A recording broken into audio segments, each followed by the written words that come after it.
Morning, everyone. It's Monday, February 26th. Wow, we're almost in uh we're almost in March. It's the last week of February.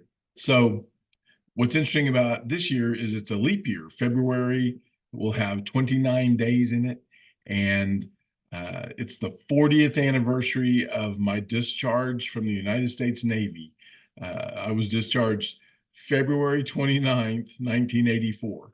So I think that's unique, and I think the guys that did my paperwork did that on purpose for a little mind game, a little trick. So I guess really I've only been out. It's only my 10th anniversary. All right. For those of you that don't know, my name is Wade Cruz. I'm the pastor for senior adults at Quail Springs Baptist Church in Oklahoma City. And you are watching Ball Cap Bible Study. Why is it called Ball Cap Bible Study? Well, you can see I wear a ball cap in every little vignette. And we have a good time looking at certain things in the Bible, very brief. Some of them as short as 9 minutes. Most of them 10, 12, 15 minutes at the most. Sometimes they go a little long and we get past 15 minutes, but today ought to be a little briefer. Of course, we're looking at this guy here, our warrior, and we are looking at the full armor of God. And we're almost done. We just have a couple more uh, in the series this week and next week, I think. And then we'll move on to something else. If you have any suggestions of what you would like to study or go over in these devotions, you just leave a comment. That's neat. I hope you're subscribed. I hope this pops up when I drop it every Monday for you, and I hope you're enjoying it. Let me know. Share these. We're up to roughly 150 views a week. It'd be nice if we get to 500 views a week, just because that means we're getting something about the Word of God out there for people to ponder and contemplate. And it's even okay if you disagree with me. But I try to come from real world perspective, and we're going to have fun, common sense, stuff like that. So today we're on the full armor of God, the helmet of salvation. And let me get to it on my phone. Uh, Obviously, I have a virtual background. This is actually a scene from The Chosen Four. And I think I mentioned before that um, our kids, Tommy and his wife, Bree, our daughter-in-law, our daughter, got to go out to Utah and be extras in this. And so there's actually, I think it's over, he's over, no, other side. There's Tommy. Let's see, he's right above my arm, waving the palm branch just to the right of the shield. So anyway, today is the helmet of salvation, and this is the only hat that I had that was uh, close to that. Let me pull up I should have already had this done. Let me pull up the reading. Now remember, we're in Ephesians 6, and uh, Paul always wrote with a purpose. Remember that. He always addressed certain things. They had family issues there. They had all sorts of things. Uh, Salvation theology issues. He had to uh, talk to him about that, about what we call soteriology, the salvation process. Until I do these videos in the mornings, pretty early. It's just barely 7 a.m. It was 6 something when I got started. So he closes with the armor of God, and it says, finally be strong in the Lord and in the strength of his might. So, it's kind of like David and Goliath. That was something I thought about the other day. Um, you know,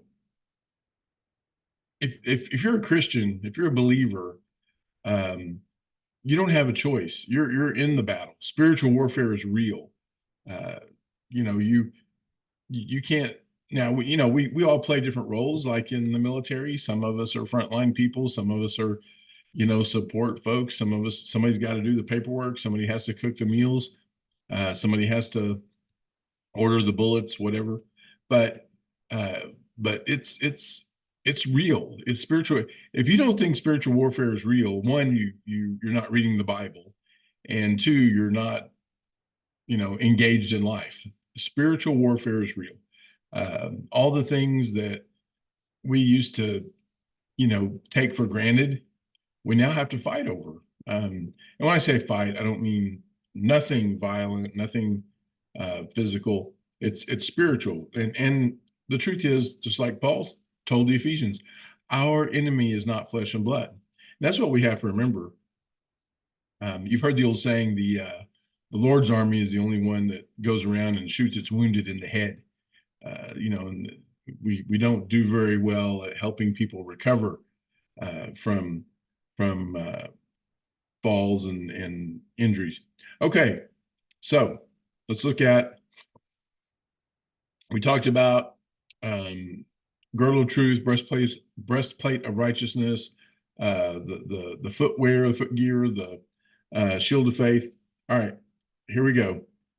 And take the helmet of salvation. Take the helmet of salvation.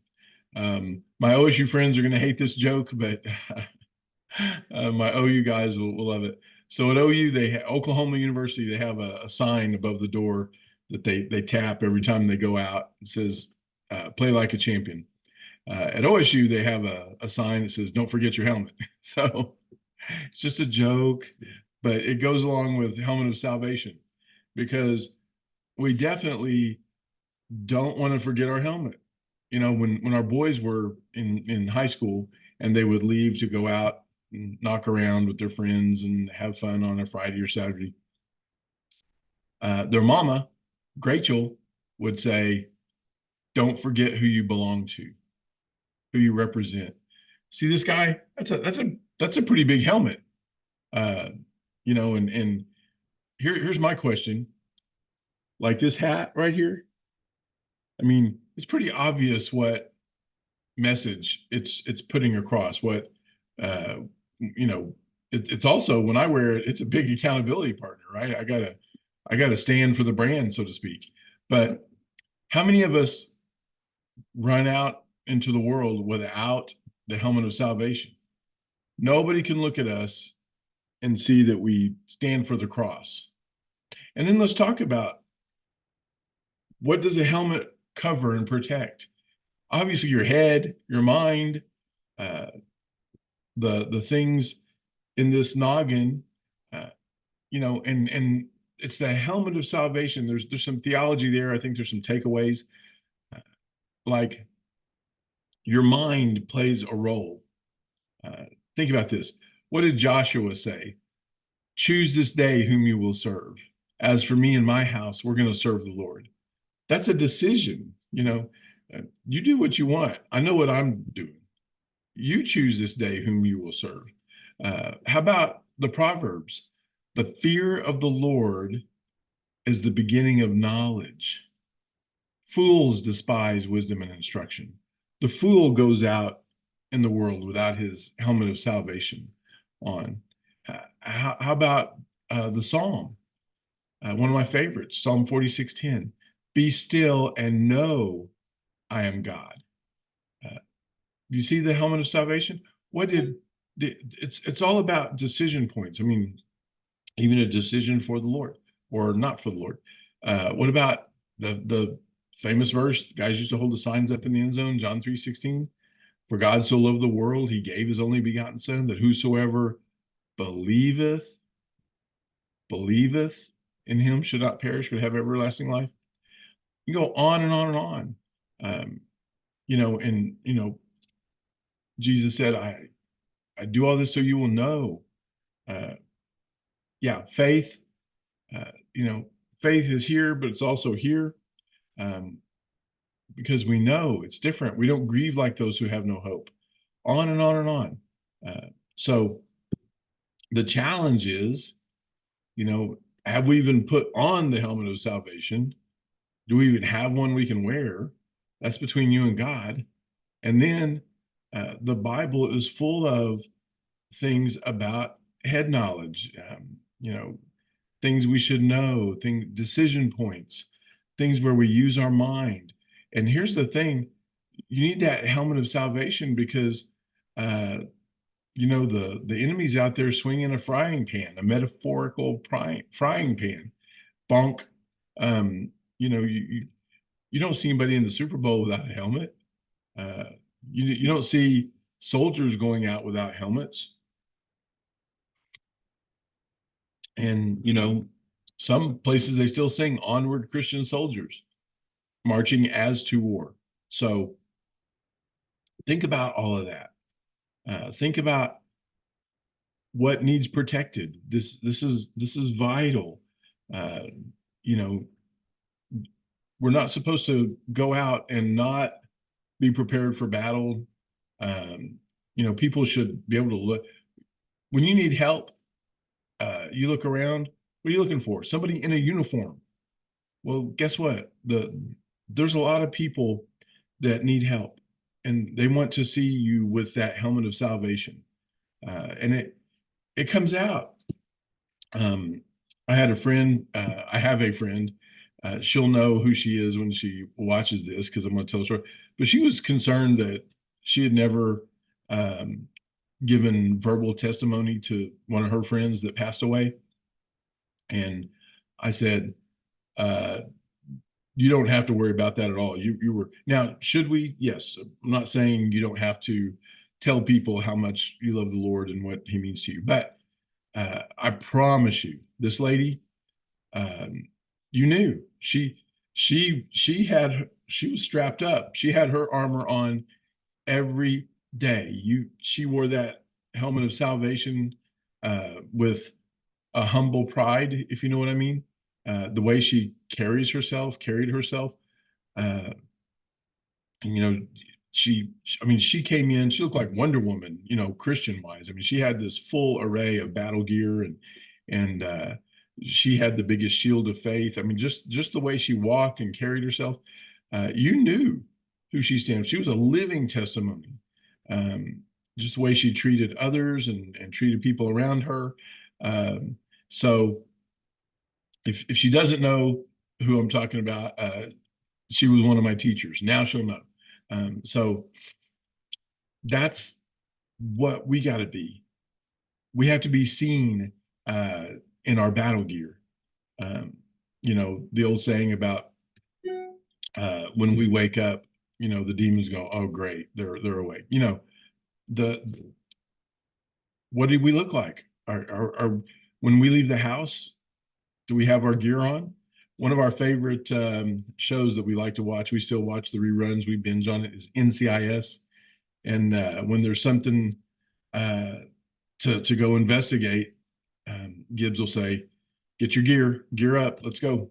And that's what we have to do. That's what God's telling us before we step out of the house. Get your gear on. That includes the helmet of salvation. People need to know.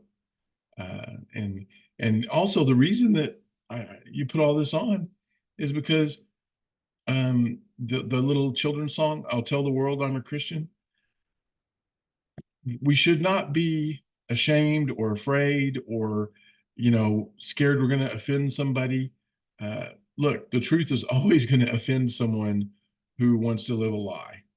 And we'll leave it at that so YouTube doesn't take us down. All right.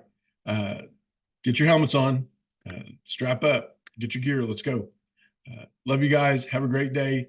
And don't be ashamed. Bye.